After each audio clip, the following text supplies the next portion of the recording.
Truma, makers of the Combi Heater and iNet system, are proud to sponsor Practical Motorhome TV.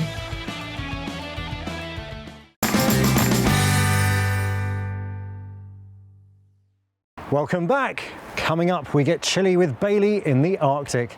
But before we do that, we visit Jasmine Park campsite in Yorkshire.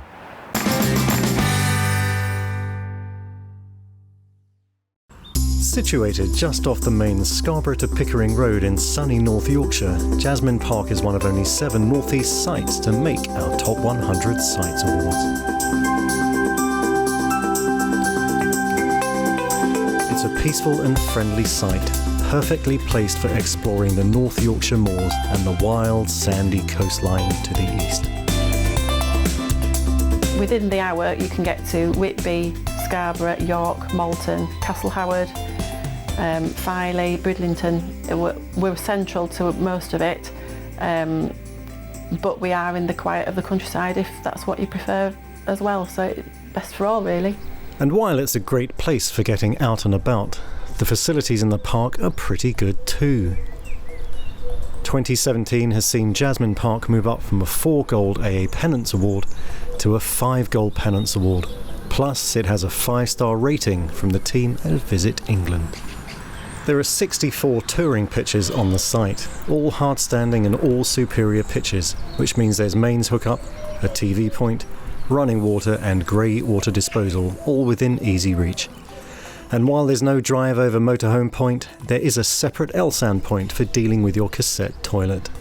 During the summer, these pitches do get booked up well in advance, but it's always worth a call to check availability. But it's not just tourers on site.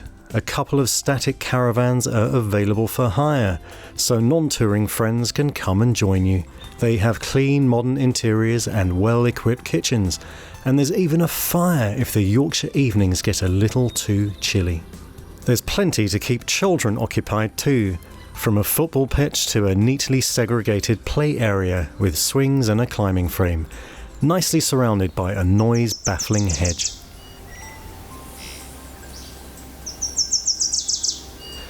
There's no clubhouse at Jasmine Park, which is the way most visitors seem to like it, but there is a licensed shop that stocks food, drink, toys and the usual touring essentials. The well-maintained toilet block has underfloor heating and is plenty spacious enough. There are washing machines and dryers available in the laundry room and a separate area for washing up your pots and pans. Plus there's also a large family or disabled bathroom for washing down children after a day on the beach.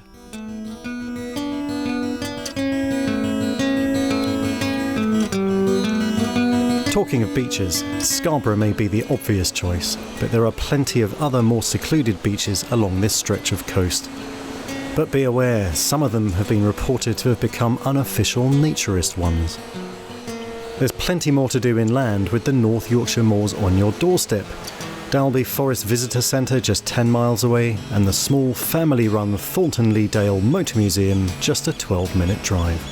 Pickering is 9 miles to the west, and despite sounding a little quaint, Flamingo Land Water and Amusement Park is a fully fledged theme park and zoo, and it's just 12 miles from Jasmine Park.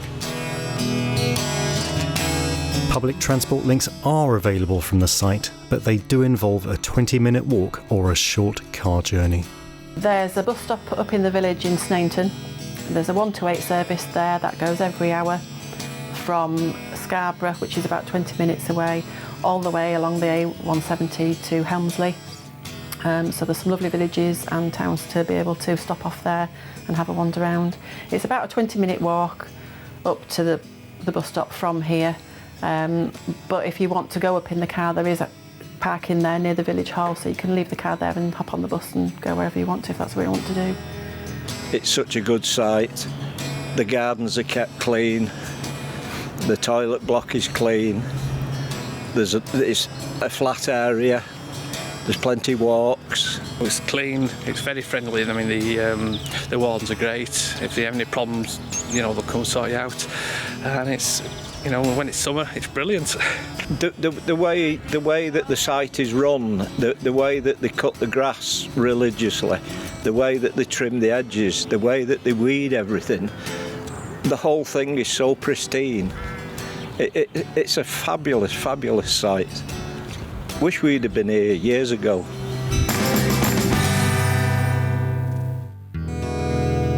Now, people's thoughts are turning to summer touring, but here at Practical Motorhome TV, we're going to keep it winter for a little bit longer, because I visited the Arctic Circle with Bailey.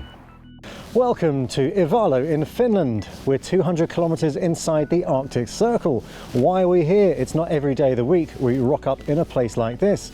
Simple, we're on Bailey's Arctic Adventure, where they're testing the endurance and winterization of one of their motorhomes. Even though I'm a part-timer, just flying in for the Finland section of the trip, it's been an eventful few days. And I'm never going to forget driving a 3.5-ton motorhome across Finland's largest ice road. This is a 6-mile stretch from the mainland across the frozen Bay of Bothnia to the island of Hailuoto. If you'd rather not risk your pride and joy, there is a ferry.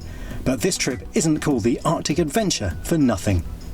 But driving caravans and motorhomes in extreme circumstances is only one small part of this story. I'm with Simon Howard from Bailey, who's going to tell us a bit more. Simon, this has been an epic adventure. Thanks, Noah. Thanks for joining us. Thanks for joining us here in Ivalo in northern Finland. The aim of the Arctic Adventure was really, firstly, to show with modern caravans and motorhomes, they're very well insulated and they've got great heating systems, so you really can use them all year round. They're genuine 4-season vehicles, and we obviously wanted to give a practical demonstration of that. As you're aware, we put the vans in cold chambers in the UK to test them for their suitability for use in cold weather conditions, but nothing actually beats being here in the flesh in extreme temperatures. Give you an idea, we've got the gauge here. When we left the UK, the temperature was probably somewhere up here. It was in double figures. In Ivalo today, -7, as indicated by the icicles hanging off the awning lights. So it is very, very cold, but very snug in the vans at night, no issues at all. You can power it on electric only. In fact, some nights we've actually turned the heating down. It's been that warm. But really are great vehicles to get out and explore the wonderful countryside we have. And that's really the second part of the Arctic Adventure, was to show what a great adventure you can have in a caravan. I mean, we've travelled 2,670 miles to get here, so we're just over halfway on our 5,000 mile challenge. To me, having been on the trip, it's really shown me that with a caravan or a motorhome, you get to see other parts of the world that other types of holidays just can't reach. So it really is, it's been a great experience for everyone involved. You've been pleased how things have gone today at the test track? It's been entertaining today. We learnt a lot, and we did some interesting braking, accelerating tests today. It was very interesting how car and caravan together and motorhome performed in terms of braking distances. And then we've been taught how to drive properly in the snow. Maybe it'd have been an idea if we'd done that before we got to Finland, but the experts here at Test World, which is owned by Millbrook UK, they've shown us how to drive properly in these conditions, and it's been very interesting, and people are having a bit of fun spinning around the circular track at the moment behind us. Simon, it's been great to be here. Thank you very much. Following the drama on the ice road, we set off for our evening stopover, Rannoa, which was the best part of 150 miles north. Things were definitely getting colder, with temperatures well below zero, so one definitely needed all those layers and thermals. The motorhome behaved very well though. In case you're wondering, the Arctic Adventure van was a 4-berth, a Bailey Autograph 75-2 based on the Peugeot Boxer. The only differences over the production version were gas-low refillable gas bottles and winter tyres. Later that day, we followed our sat-nav to Ivalo, 200 miles inside the Arctic Circle and home to Ivalo Test World. This was where we would subject the motorhome to some extreme driving conditions. The other main attraction in these parts are the Northern Lights, a naturally occurring astral phenomenon which people come from all over the world to see. Unfortunately, they didn't come out for me while I was there. Notoriously hard to predict, you generally only get a couple of hours' notice. This didn't stop the locals saying, "Northern Lights tonight," but which night they actually meant was unclear. Oh well, maybe next time. Now earlier on, I took the Bailey Autograph 75-2 out on a deceleration test on this particular track. The idea of it is simple. You get to 35 kilometers an hour and then you slam the brakes on. There was no back-end swing and I felt totally in control. Now, in addition to its fantastic on-road performance, the Bailey Autograph 75-2, as you can see, is catering central today.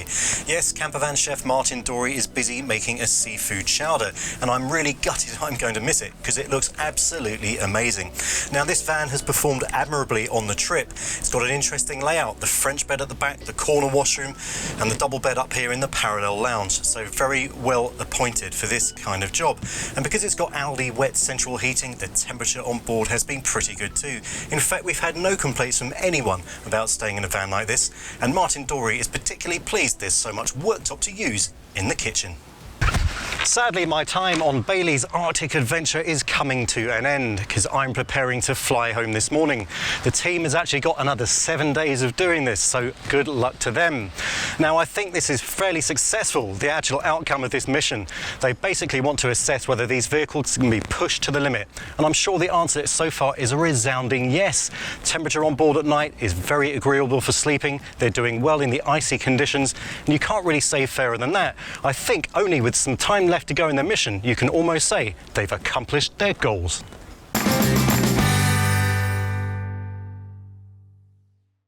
Sadly, that's all we've got time for in this series, but you can still keep in touch with us via our website, Facebook or Twitter. We'll be back in the summer with some special edition shows. Until next time then, tour safe and take care.